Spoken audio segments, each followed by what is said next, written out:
दारूबंदी एक बहुत अच्छा डिसीजन है। बहुत दिनों बाद पवन सिंह की पत्नी ज्योति सिंह का इंटरव्यू है जिसमें वो शराबबंदी के सपोर्ट में बातें कर रही है। पिछले कुछ दिन पहले पवन सिंह का इंटरव्यू हुआ था जो हमें पवन सिंह ने डायरेक्टली कह दिया था कि शराबबंदी अच्छा डिसीजन नहीं है, सब चीज़ कीजिए बट लिमिट में करना जरूरी है। सरकार उस चीज़ को खोल दे लेकिन वो चीज़ें लिमिटेड कर दे कि हाँ इससे ज़्यादा आप नहीं पी सकते हैं वरना फिर दिक्कत वाली बात हो जाएगी।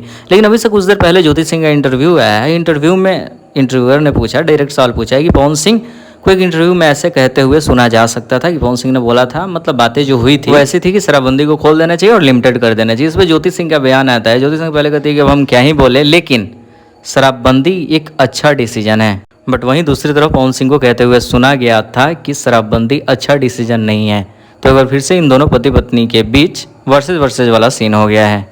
लेकिन बंद करना मेरे हिसाब से शायद ओके नहीं है सर। बट दूसरी तरफ पवन सिंह की पत्नी ज्योति सिंह ने इन सभी चीज़ों का सपोर्ट किया है। जाते जाते वीडियो में एक और अपडेट है, ज्योति सिंह बहुत जल्दी पहुंचने वाली है जोनिया गांव। बाकी जैसे ही अपडेट वगैरह आएगा सबसे पहले इस चैनल पर देखने को मिलेगा, तो चैनल को सब्सक्राइब जरूर कर लें और इस वीडियो को जितना हो सके शेयर करें ताकि सबको पता चले पवन सिंह और ज्योति सिंह के बीच का